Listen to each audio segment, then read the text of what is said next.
Ciao a tutti ragazzi, io sono Robyrox, benvenuti nel mio canale. Oggi con questo video voglio confrontare i compressori di Boss ed eccoli tutti quanti qui.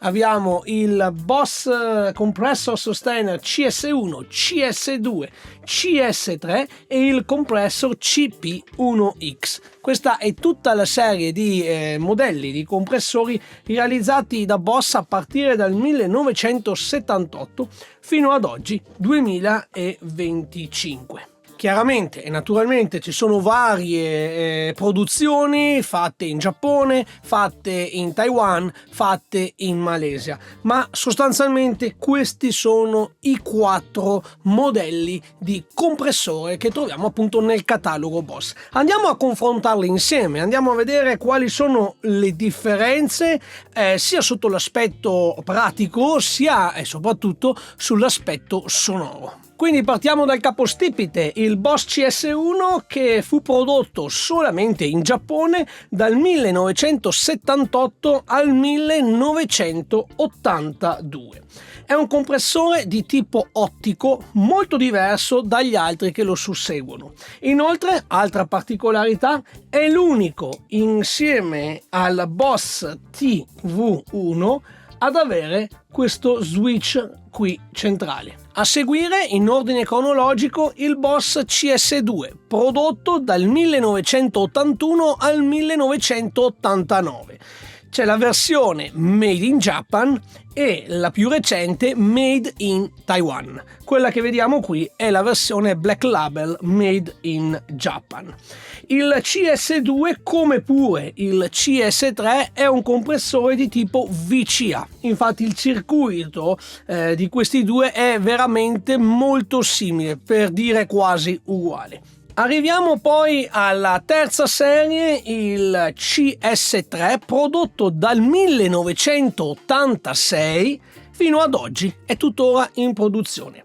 Di questo compressore, che è uno dei più longevi e dei più utilizzati in casa Boss, troviamo la primissima versione Made in Japan, la versione Made in Taiwan e la più recente versione Made in Malaysia. Questo che vediamo qui è un comune Made in Taiwan del 1999-2000. Anche questo, come il CS2, è un compressore di tipo VCA.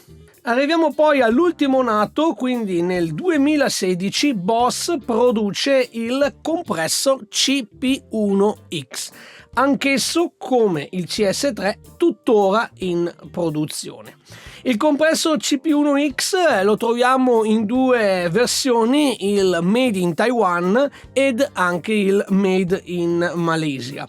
Questo compressore, diversamente dagli altri, è il primo e attualmente l'unico compressore in formato pedale di casa Boss ad essere completamente digitale, mentre questi sono dei compressori analogici, ottico e VCA. Questo è un compressore digitale multibanda molto particolare. Prima di proseguire vi spiego un attimo come ho collegato il mio strumento in modo che vi possiate fare un'idea di come è stato realizzato questo test. La chitarra che sto utilizzando è la mia solita PRS CE24 che posso utilizzare sia con humbucker che con questo split, una sorta di single coil.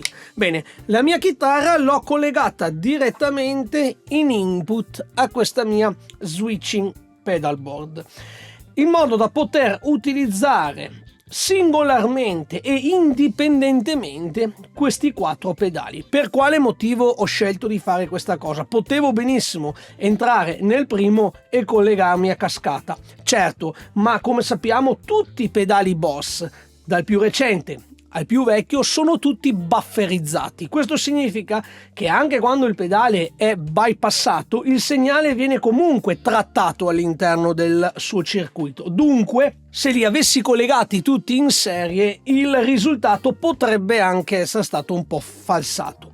In questo caso invece la mia chitarra entra in questa switching pedal board, dove ho collegato ogni singolo pedale nel proprio loop. Quindi quando andremo a sentire i vari demo, i vari esempi audio, sapremo con certezza che stiamo ascoltando il segnale della chitarra collegata direttamente al pedale, senza null'altro. Dopodiché esco e vado al mio amplificatore. Qui in alto vedete un Ditto Plus, che è un looper. Per il momento non fateci caso, è collegato nel primo FX Loop e mi servirà verso la fine del video per fare una comparazione con la stessa identica sorgente. In questa prima parte non preoccupatevi, è isolato per i fatti suoi. Iniziamo dunque dal primo, quindi il CS1. Questo pedale nella fattispecie è del 1978, quindi un pedale molto vecchio, e se ci fate caso la luce LED di check è spenta. Non fatevi fregare, è un comportamento normale. Se ci fate caso, quando lo premo si accende, quando rilascio il pulsante si spegne, perché alcuni e nemmeno tutti dei primi pedali Boss utilizzavano questo LED solamente durante la pressione. Infatti, se ci fate caso, fin tanto che tengo premuto è acceso, quando rilascio si spegne. Questo era proprio un check, serviva per capire quando avevo premuto o meno il pulsante. Diversamente dall'uso più, secondo me, sensato e più comune, che spento vuol dire che il pedale è bypassato, acceso vuol dire che il pedale sta funzionando. Leggevo nei vari forum alcuni che pensavano si trattasse di un problema. È così di fabbrica. Alcuni CS1 del 79 e dell'80 sono stati invece progettati per funzionare proprio come gli altri. Quindi questo è sinonimo di genuinità e di originalità, ed è anche una sorta un po' di particolarità e curiosità. Detto questo, abbiamo due controlli: il primo controllo che mi regola il volume di uscita e l'altro controllo che mi regola la quantità di compressione. Con questo switch possiamo scegliere se vogliamo un tono normale o un tono più brillante. Fondamentalmente questo funziona come il controllo tono del CS3, solo che invece di poter regolare alti e bassi posso semplicemente scegliere treble o normal. Vi faccio sentire qualcosa, attivo il suo loop.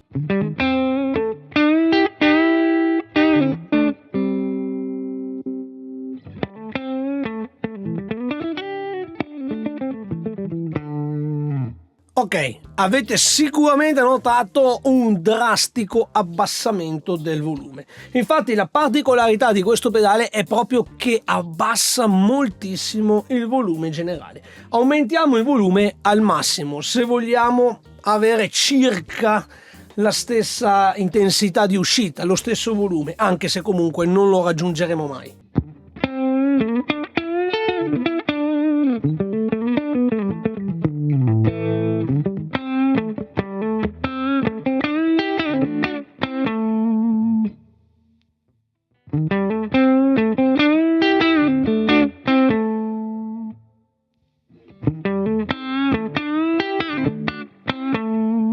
La particolarità di questo pedale è il suo famoso squish, o che dir si voglia squash. Infatti il suono che ne risulta fa proprio così, squash squash, va a comprimere in una maniera veramente forsennata il nostro segnale. E fra l'altro è proprio una sua caratteristica, è un pedale fatto così. Non è un caso che non abbia avuto un grandissimo successo e lo possiamo trovare anche nel mercatino dell'usato a prezzi ragionevoli, diciamo. Proviamo a giocare un po' con il controllo della compressione. Questo mi va ad aumentare o a ridurre la compressione, come vi dicevo prima.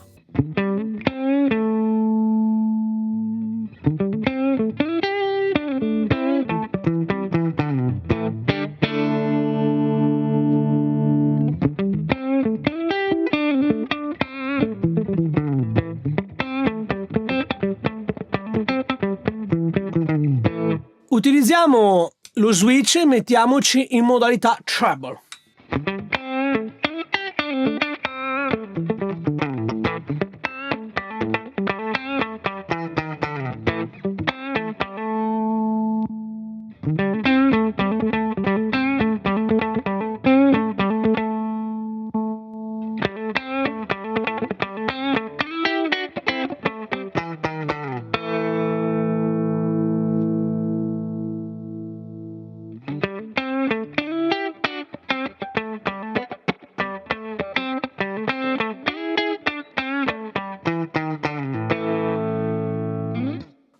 prova con i single coil, anche se in realtà non sono propriamente dei single coil, però vabbè, vado, attivo lo split e sentiamo.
Vabbè, è chiaro che questo pedale è molto caratterizzante, sicuramente non passa inosservato, sicuramente è difficile da utilizzare.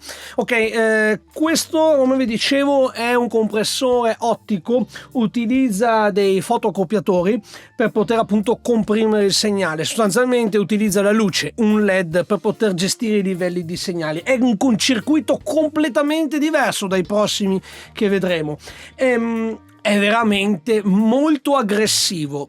Questo non significa che sia bello, sia brutto, vada bene, vada male. Sicuramente per determinati generi, soprattutto per il funk, soprattutto con chitarre che montano single coil, può trovare il suo perché. Secondo me il difetto più grande di questo pedale è il fatto che quando viene attivato, anche con il level al massimo, come abbiamo visto, abbassa tantissimo il volume. Questo fa sì che quando lo accendiamo, lo spegniamo, abbiamo ovviamente una discrepanza proprio in termini di livello di uscita. Passiamo poi al CS2, il famoso CS2, da molti apprezzato ma anche a parer mio sopravvalutato rispetto al CS3. Ecco, questi due qua, sia il CS2 che il CS3, sono dei compressori VCA, con la differenza che nel CS2 Made in Japan questo chip VCA veniva prodotto proprio da Roland, mentre nel CS3 il Made in Taiwan venne prodotto da DAT Corporation. Quindi sicuramente il chip è lo stesso, ma essendo prodotto da due aziende diverse, qualche piccola differenza c'è. Diciamo che questo è un compressore leggermente migliore, dico leggermente migliore rispetto a questo, perché sicuramente è capace di una compressione molto incisiva, ma al tempo stesso, se regolato sapientemente, può essere anche molto morbido. Ecco, è un compressore, attenzione bene, che si mangia parecchie frequenze high end e anche alcune low end. Questo significa che quando lo attiviamo perdiamo frequenze acute, e questo fa sì che il CS2 abbia un po' questa nomea di compressore warm, più caldo rispetto al CS3. In realtà è proprio dovuto, a parer mio, a questa perdita di frequenze acute che non è possibile recuperare, perché naturalmente non possiede un controllo del tono. Abbiamo quindi due controlli, il livello di uscita e il sustain, ovvero quanto vogliamo comprimere, mentre in basso abbiamo l'attacco, ovvero la rapidità con cui il compressore interviene. Ecco, io qui ho realizzato in passato un video su come funziona un compressore in senso generico. Vi invito ad andare a vederlo in modo da riuscire poi ad apprezzare meglio questo video qui. Ecco, l'attacco è quel parametro, quella caratteristica che indica in millisecondi quanto tempo impiega il compressore per attivarsi una volta che gli arriva il segnale. Quindi con un attacco molto breve avremo il compressore che schiaccia subito, mentre con un attacco più ampio, più lungo, potranno, diciamo così, passare le plettrate, quindi i transienti, prima che il compressore cominci ad intervenire. Sostanzialmente avremmo, per così dire, una sorta di recupero della dinamica, vedetela un po' così. Partiamo dunque con l'humbucker al manico e in questo caso sempre da spento.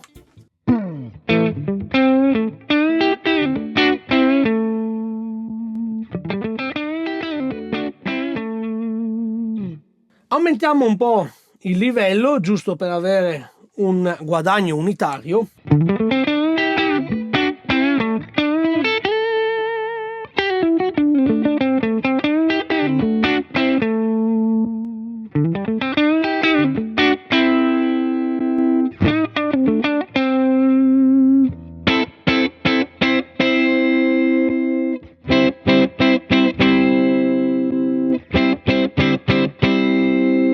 Lo notate benissimo come si perdono le frequenze acute, che sono quelle che rendono il suono più intellegibile, più nitido. Con la perdita di frequenze acute il suono risulta più warm, più caldo, ma anche al tempo stesso un po' più confuso, un po' più, diciamo così, impreciso, perché ovviamente ci sono più basse. Ecco, questo può essere una caratteristica interessante, perché con gli humbucker probabilmente non è proprio il suo, ma se lo proviamo ad esempio con dei single coil, meglio sarebbe aver avuto una Stratocaster, ecco, sicuramente renderà meglio, perché la caratteristica propria dei single coil di qualsiasi chitarra, di qualsiasi posizione, è proprio la loro brillantezza. Questo pedale che mangia frequenze acute rende tutto un po' più ciccione, rende tutto un po' più morbido, e forse per questo che è molto apprezzato.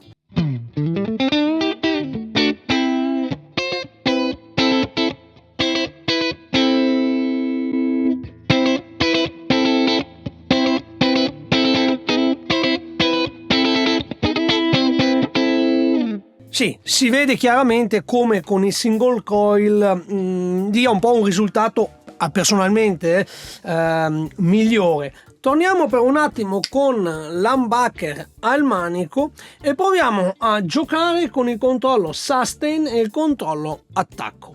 Naturalmente il level andrò a regolarlo in base al sustain, in modo da avere un livello di uscita più o meno uguale sia a pedale spento che a pedale acceso.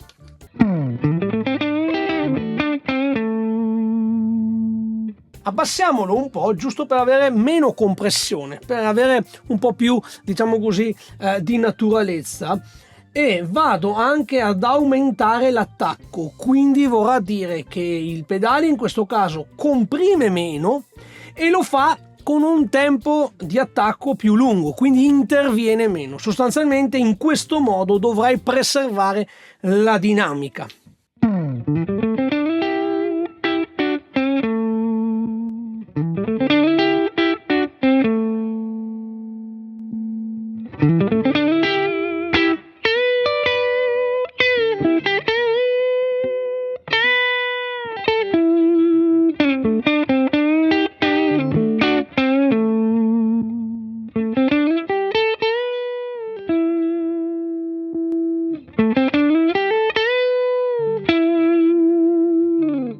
Sì, sentite che in questo modo, avendo un sustain circa a ore 10 e con un attacco più generoso, ho ovviamente ottenuto una compressione più naturale, meno aggressiva. Naturalmente attenzione, perché l'equalizzazione, ossia la perdita di frequenze acute, rimane. In qualsiasi maniera noi utilizziamo questo pedale, lui si mangerà sempre delle frequenze acute. Proviamo ora ad aumentare la compressione circa a ore 11, però a ridurre l'attacco, quindi con un attacco più breve, più rapido. Questo farà sì che il compressore intervenga molto prima.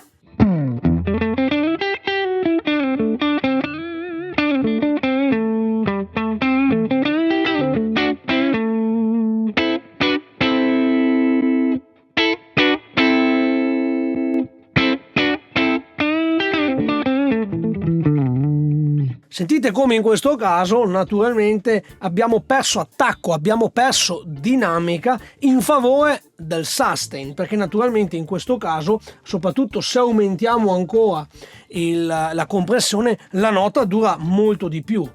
Da spento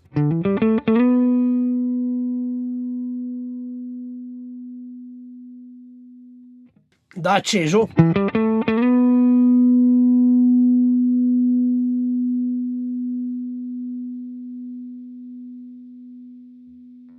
è sempre un po' un gioco della bilancia. Riduci l'attacco, ossia il volume del segnale in ingresso, però aumenti notevolmente la coda, riduci la coda e quindi recuperi dinamica, quindi recuperi il volume del segnale in ingresso. Naturalmente questo è un pedale molto semplice, 3 controlli, che naturalmente può dare varie sfumature, però ricordiamoci ha sempre quella sorta di suono, per così dire, warm. Quindi se già, come in questo caso, avete una chitarra con il pick up humbucker al manico, ecco che personalmente potrebbe impastare molto. Questo pedale si accoppia molto bene con i pick up single coil o comunque con quei pick up brillanti, squillanti, con gli humbucker che sono belli potenti o pick up comunque scuri. Secondo me fa fatica ad emergere la bellezza di questo pedale. Passiamo poi al successore, ossia al Boss CS3. Ecco, anche questo, come il CS2, praticamente è un VCA. Come vi dicevo, il chip venne prodotto da DAT Corporation, il circuito è praticamente lo stesso con qualche piccola differenza. Ecco, in questo caso questa è una versione made in Taiwan e sappiamo come i pedali made in Taiwan vennero prodotti là proprio per ridurre i prezzi, e una caratteristica è il buffer, che è naturalmente di qualità inferiore rispetto ai made in Japan. Naturalmente, sia chiaro, il buffer funziona quando il pedale è spento, perché il segnale che entra in ingresso è bufferizzato ed esce. Quando il pedale è attivo, naturalmente sta funzionando il circuito del pedale, quindi il circuito di compressione, quindi del buffer. Francamente in questo caso non ce ne frega nulla. Diciamo che la somiglianza tra i due, almeno sulla carta, è praticamente al 98-99%. Ecco, i controlli sono gli stessi, con la differenza che in questo caso nel CS3 troviamo anche il controllo del tono, e non è da poco, devo dire, perché personalmente non mi è mai piaciuto il CS2, perché si mangiava un po' di frequenze acute, come abbiamo visto prima. Con il CS3 posso recuperare queste frequenze acute, e se mi piace invece il suono morbido, più appunto caldo, caratteristico del CS2, posso sempre abbassare i toni. Quindi il fatto di avere un controllo del tono rotativo, che posso dunque regolare a piacere, diverso dal CS1 che posso scegliere solo normal o treble, ecco, gli conferisce naturalmente una versatilità maggiore, perché si può adattare un po' a tutti i generi e un po' anche a tutti i pick up. Naturalmente non è esente da difetti. Questo nella fattispecie è un made in Taiwan del 99, del 2000, chiaro? Partiamo come al solito con il pick up humbucker al manico e partiamo proprio da spenti.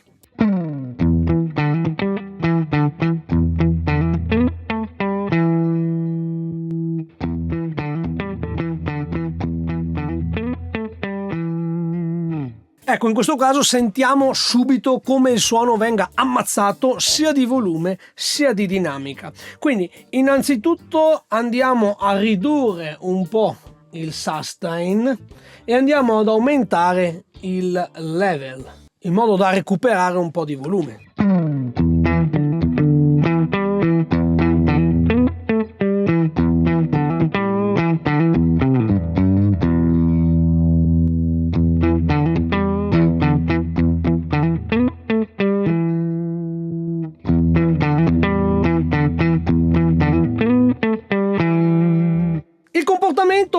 veramente molto simile del CS2, io lo trovo molto simile. Naturalmente l'escursione del sustain è diversa, perché adesso vi farò sentire, se aumento il sustain anche a oltre ore 12 ovviamente diventa, per così dire, inutilizzabile. Ma come per il CS2, se voglio un suono più naturale, naturalmente devo tenermi il sustain circa ore 9, ore 10, regolare il livello in modo da avere un guadagno unitario, quindi lo stesso volume sia da acceso che da spento, e andare ad aumentare magari leggermente l'attacco, giusto per farlo lavorare leggermente più tardi. Sentiamo.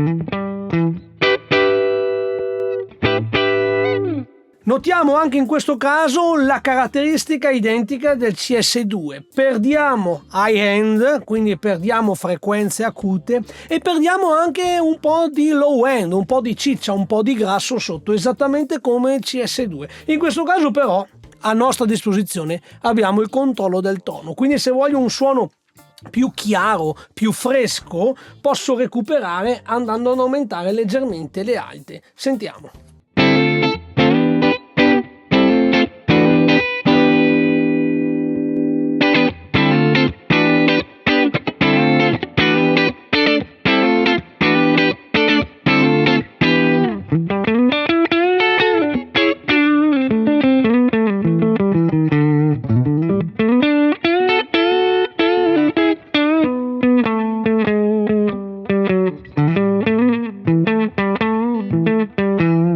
Proviamo a fare il contrario in questo caso, quindi sempre un suono naturale, non stiamo comprimendo tantissimo, andiamo a scurire il suono, quindi portiamo il controllo dei toni ad ore 11, quindi ecco che ci avviciniamo di più alle sonorità del CS2.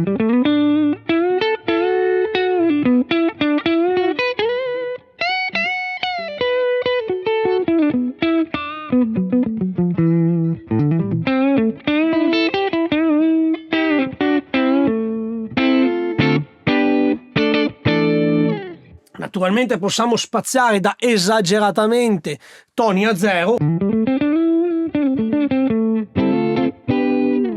fino a toni completamente aperti.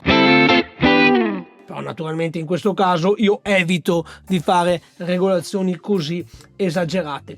Ecco, il fatto di poter agire sul tono, come vi dicevo, è una caratteristica che io apprezzo molto. Infatti prendo questo, me lo porto leggermente più avanti, circa a ore 1, e in questo modo ho un suono più fresco, più brillante, più simile al segnale bypassato. Però in questo caso comincio a giocare con il controllo sustain. Lo aumento circa ad ore 11. In questo caso però riduco anche l'attacco in modo da farlo intervenire prima, quindi sicuramente adesso avremo una compressione più aggressiva.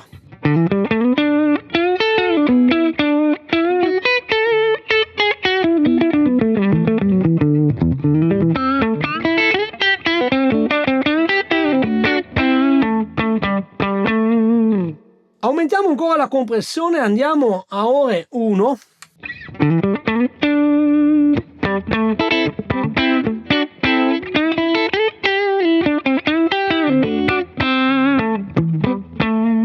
Qui cominciamo già a entrare in territori di compressione bella evidente. Naturalmente se esagero, qui naturalmente stiamo comprimendo a livelli talmente alti che praticamente ammazziamo tutta la dinamica, e non solo. Non so se si sente, forse no, ma in sottofondo abbiamo brusio. Questa è una caratteristica forse che nel CS2 è leggermente migliore, perché risulta ad essere lievemente, ma proprio di poco, più silenzioso. Ecco, diciamo che tra i due il CS2 è più silenzioso, ma sto parlando proprio di poca roba, perché quando aumentiamo tantissimo il sustain, naturalmente il compressore tira su tutto, tira su tutte il segnale più flebile, e quindi praticamente emerge anche tutto il rumore. In questo caso questi sono humbucker. Se utilizzate una Stratocaster o comunque una chitarra con i single coil, che si sa che i single coil sono un po' più ovviamente suscettibili ad interferenze e rumori vari, ovviamente qui vi fa un casino bestiale. Ovviamente questo vale anche per il CS2.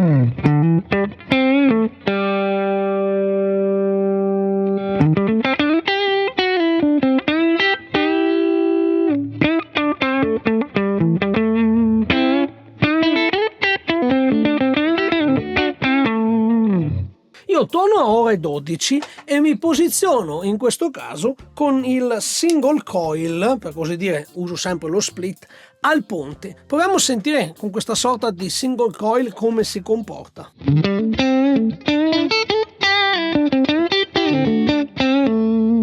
Ok, abbassiamo il sustain circa a ore 9-10, aumentiamo l'attacco in modo da farlo intervenire più tardi, e in questo caso, essendo i singoli più brillanti, scurisco tirando indietro il tono.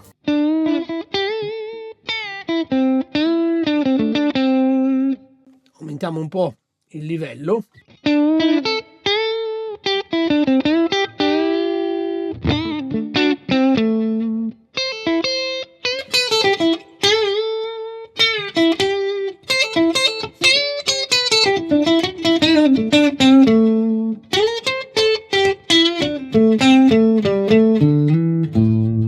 Ok, proviamo a tirare sul sustain come prima a ore 1 e riduciamo l'attacco un'altra volta. In questo modo avremo più sonorità stile funk.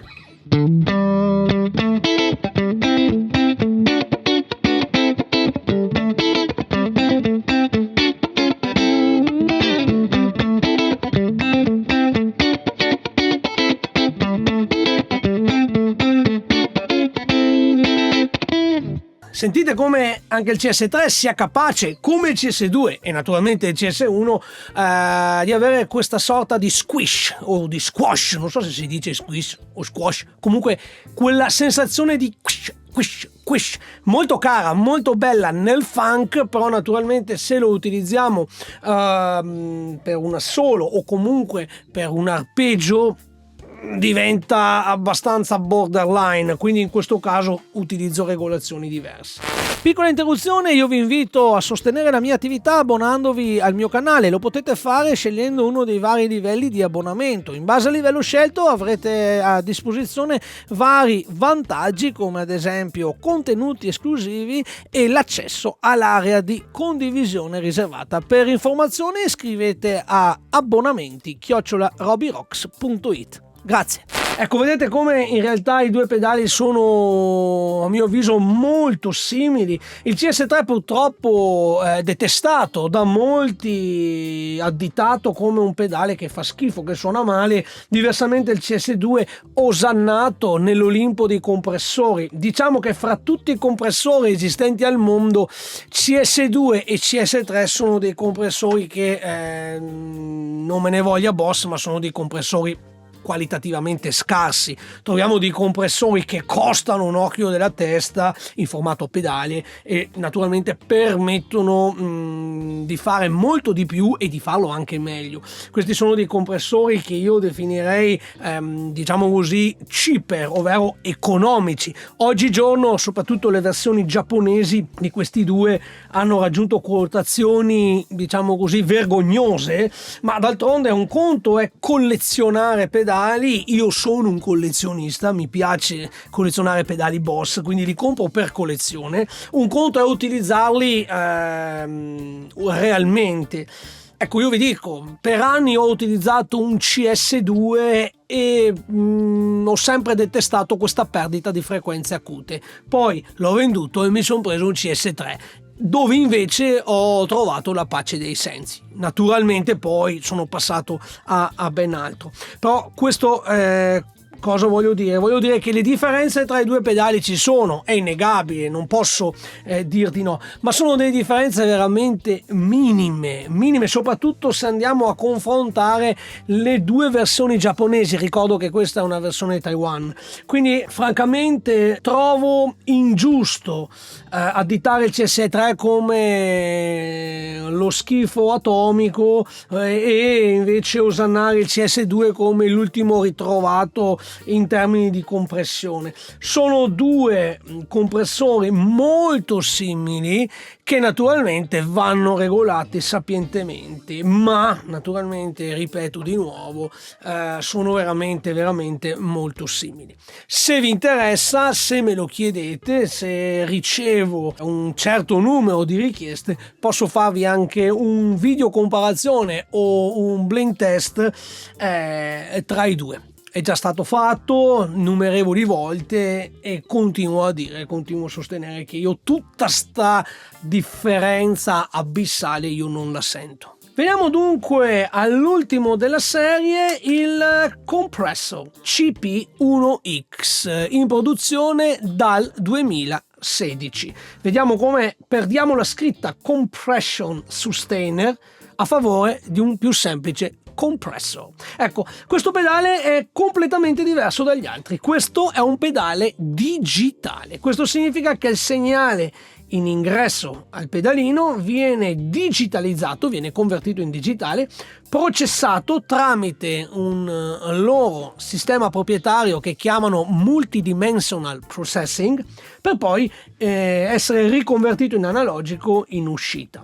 Ecco, che cosa ha di particolare questo pedale? Che va praticamente ad analizzare in tempo reale il vostro playing mentre state suonando. Lo analizza sotto vari aspetti, sulla dinamica e anche sulle frequenze. Infatti la particolarità di questo compressore è che nella sua semplicità, perché comunque troviamo sempre 4 controlli, è un compressore multibanda, quindi non comprime alla stessa maniera tutta la gamma di frequenze del nostro strumento, quindi bassi, medi e alti, ma va a comprimere in maniera intelligente il suono della nostra chitarra.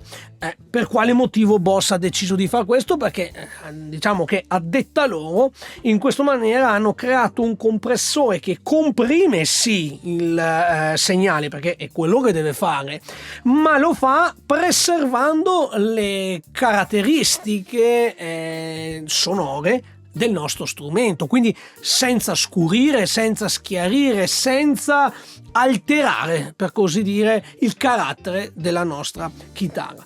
Ovviamente tutto ciò anche con una maggiore versatilità. Abbiamo sempre i soliti controlli, livello generale di uscita, l'attacco, quindi la possibilità di scegliere con quanta velocità deve intervenire, e anche il compression che prende il posto del sustain. Praticamente con questo decidiamo quanto deve comprimere il segnale.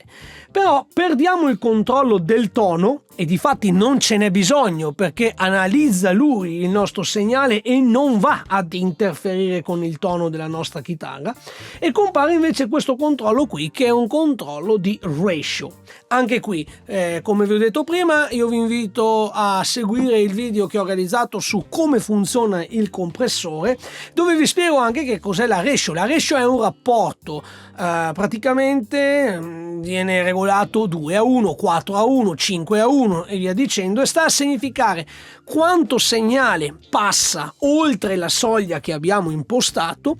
Questa viene compressa, ovvero viene ridotta di quel valore lì. Quindi se metto un rapporto 2:1 e passano oltre la soglia 10 dB, vuol dire che ne usciranno 5. Se ne passano 8, vuol dire che il compressore ne lascerà uscire 4. Se ne passano 2, vuol dire che il compressore ne lascerà uscire 1. È proprio un rapporto maggiore sarà il livello che supera la soglia, maggiore sarà naturalmente la compressione, questa ovviamente in proporzione. Quindi questo è un pedale molto versatile perché mi permette di regolare non solo quanto segnale deve essere compresso, ma anche come lo deve comprimere, con che cattiveria e inoltre con quanta velocità lo deve fare. Questo è più simile a un compressore da studio. Cominciamo anche in questo caso sempre con l'humbucker al manico e partiamo sempre con il pedale spento.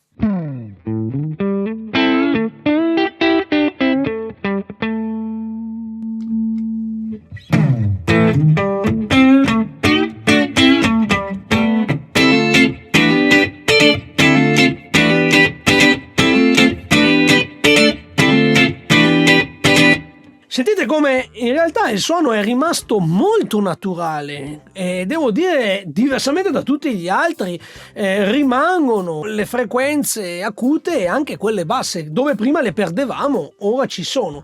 Andiamo un po' a giocare con questo pedale andando a ridurre in questo caso la quantità di compressione e andando ad aumentare l'attacco. In questo caso dunque avremo una compressione, ovviamente ve lo ricordo, più morbida e più rispettosa della dinamica.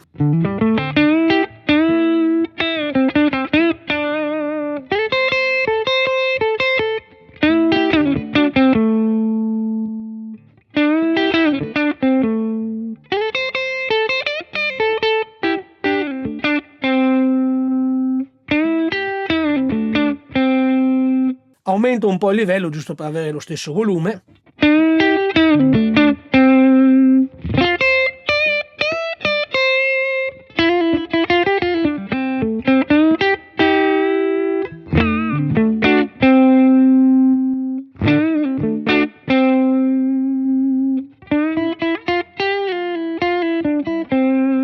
Proviamo a fare un po' un esperimento in questo caso andando ad aumentare la compressione, quindi in questo caso il segnale compresso sarà di più, e andando anche a ridurre l'attacco, quindi avremo un attacco più veloce. Sentiamo.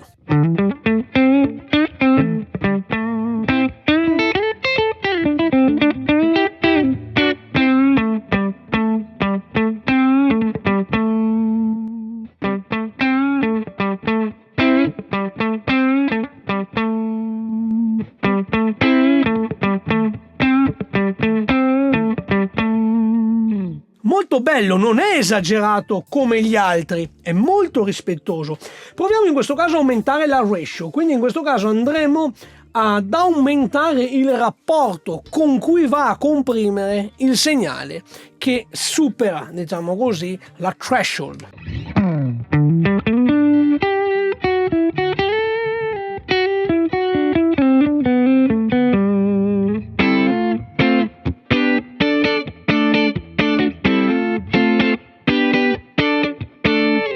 Questa è una cosa molto interessante da capire perché il segnale, la quantità di segnale che viene compressa è esattamente la stessa, solo che con una ratio più elevata viene schiacciata di più.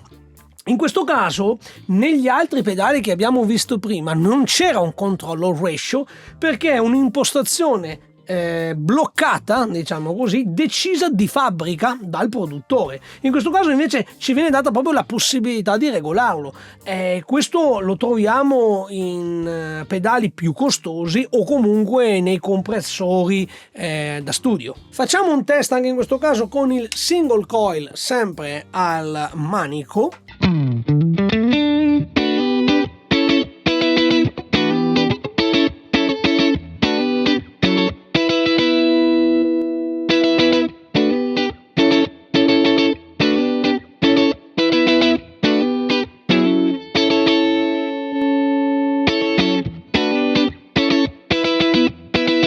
Molto bello, in questo caso sta comprimendo molto, sta schiacciando molto, aumento ancora la ratio, aumento anche il sustain e riduco ancora di più l'attacco. Questo sarà proprio un classico funk.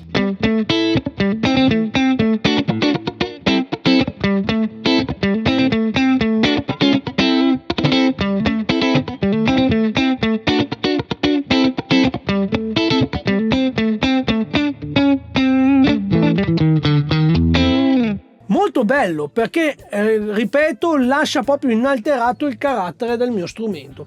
Proviamo a ridurre la ratio, quindi andremo a continuare a comprimere la stessa quantità di segnale che entra, ma in maniera meno prepotente. Aumentiamo l'attacco e proviamo a sentire ora che cosa ne esce.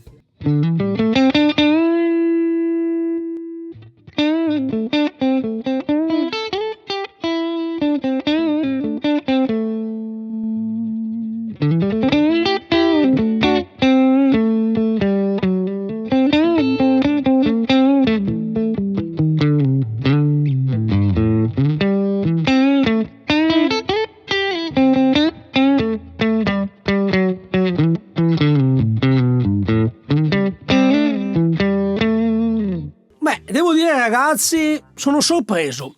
L'ho usato pochissime volte questo pedale ed ero anche un po' così, sono partito un po' premunito perché mi sono detto ma il digitale sai com'è, tutto analogico, un compressore digitale, e invece devo dire a mia sorpresa che è molto bello, anzi tra tutti quanti quelli che ho provato, ovviamente sto parlando di casa Boss, personalmente è quello che preferisco. Attenzione, non ho detto che sia meglio degli altri, perché dipende sempre ognuno di noi che cosa cerca, ma se cercate un compressore che sia trasparente, quindi che non vi vada a scurire o schiarire il segnale, che non vi vada ad alterare il carattere del vostro strumento, ma semplicemente che comprima il suono e lo faccia in maniera anche molto versatile, perché possiamo operare anche nell'attacco, nella ratio e anche nella compression, quindi la threshold, effettivamente è quello di cui avete bisogno. Se cercate un compressore di livello studio, ovviamente il compressor CP1X è quello che fa per voi. Attenzione, naturalmente esistono molti altri brand che realizzano pedali simili, quindi con questi controlli per così dire avanzati, ma che lo fanno in maniera analogica. Ho una velocissima comparazione con il single coil al manico facendo semplicemente così.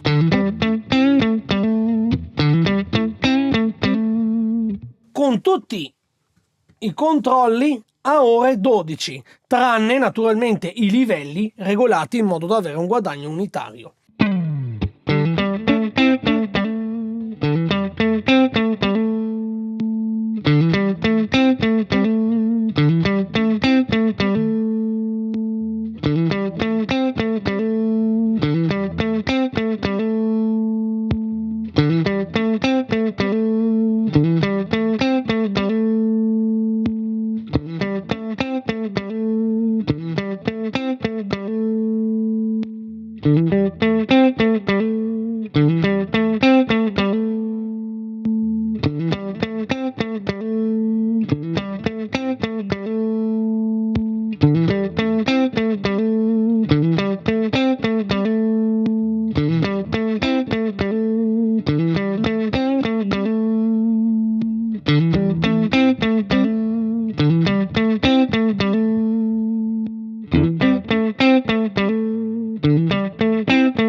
Bene, passiamo ora ai test audio a mani libere, quindi utilizzando il looper.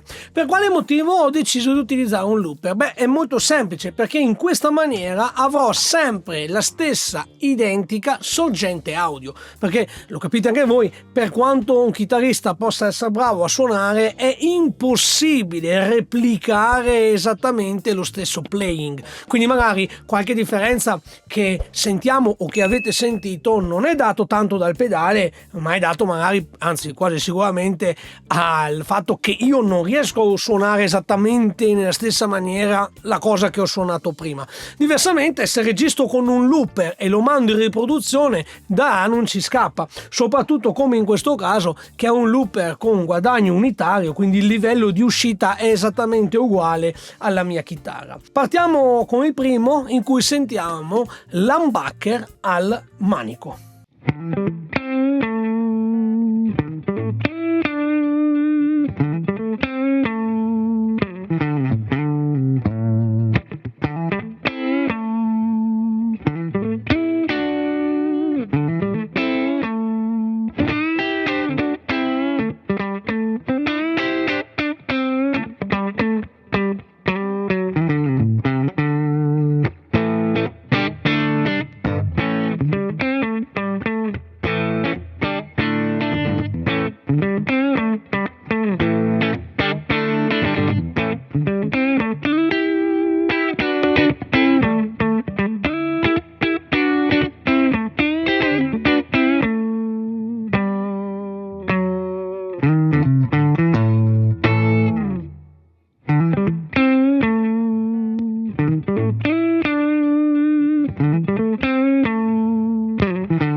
Passiamo quindi al secondo loop in cui sentiremo il single coil in posizione centrale.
Bene, quindi abbiamo finito? No, c'è un quinto pedale, parlo sempre per chitarre, che è una sorta di compressore poco conosciuto, un po' più raro degli altri, ed eccolo qui.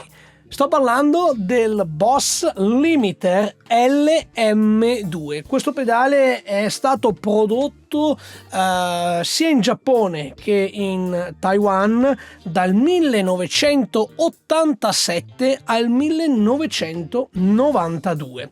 È un pedale poco conosciuto, poco diffuso anche. Per quale motivo lo metto alla fine e non l'ho comparato con gli altri?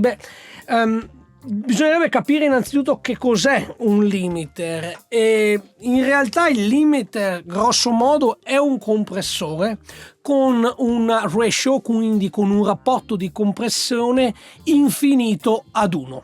Cosa significa? Significa che tutto il segnale che noi decidiamo che venga compresso viene compresso praticamente al massimo, quindi non lascia passare nulla oltre la soglia che abbiamo impostato. È quello che viene chiamato brick wall. Quindi mentre gli altri compressori hanno una ratio impostata di fabbrica, mentre il CP1X ci permette di andare a regolarla, quindi decidere con quanta cattiveria deve comprimere, il limiter praticamente è bloccato all'infinito, quindi al massimo. Quindi sostanzialmente il limiter cosa serve? Serve per impostare un tetto massimo oltre il quale il segnale non andrà mai. Ad esempio, se impostiamo meno 3 dB o meno 6 dB o più 2 dB, va bene, il nostro segnale, per quanto forte noi possiamo suonare, non andrà mai oltre quella soglia lì. Quindi il limiter non è altro che un compressore con una ratio infinita. In questo caso i controlli sono sempre 4, abbiamo il livello di uscita e il tono, e questo viene ripreso naturalmente dal CS3, ma interessante abbiamo il release, ovvero il rilascio, che è il contrario dell'attacco. Mentre nei compressori andavamo ad impostare un tempo di attacco, ossia il segnale supera la soglia e il compressore ha tempo 1 millisecondo, 2 millisecondi, 3 millisecondi per intervenire. In questo caso il limiter interviene subito, al contrario abbiamo un controllo di release, ovvero quando il segnale scende sotto, quanto tempo ci mette il limiter a rilasciare, a smettere di limitare? Esattamente il funzionamento praticamente contrario. Infatti ecco qua abbiamo release. E poi l'ultimo parametro abbiamo proprio la threshold, ovvero con questo parametro qua più basso sarà, più andrà a limitare il suono, più alto sarà, meno suono verrà limitato. Quindi anche in questo caso partiamo con il pickup humbucker al manico con il pedale bypassato.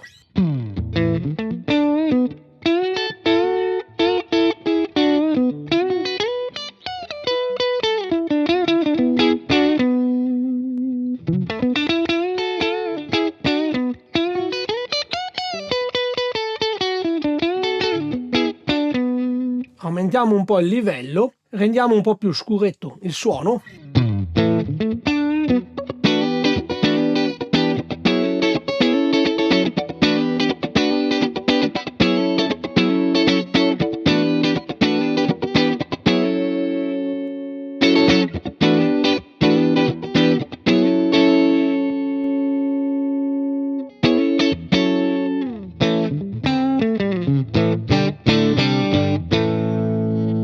Aumentiamo un po' la release in modo da rendere il limiter un po' più lungo, quindi con una durata maggiore, e riduciamo la threshold. Ora andrà a limitare di più la dinamica. E sentiamo infatti che il volume generale si è abbassato, recuperiamo tirando su.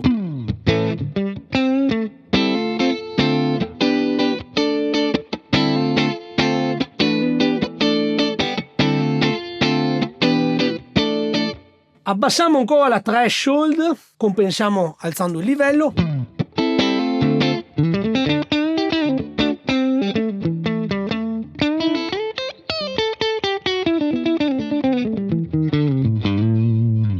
Se al contrario alzo la threshold, vorrà dire che andrà a limitare meno.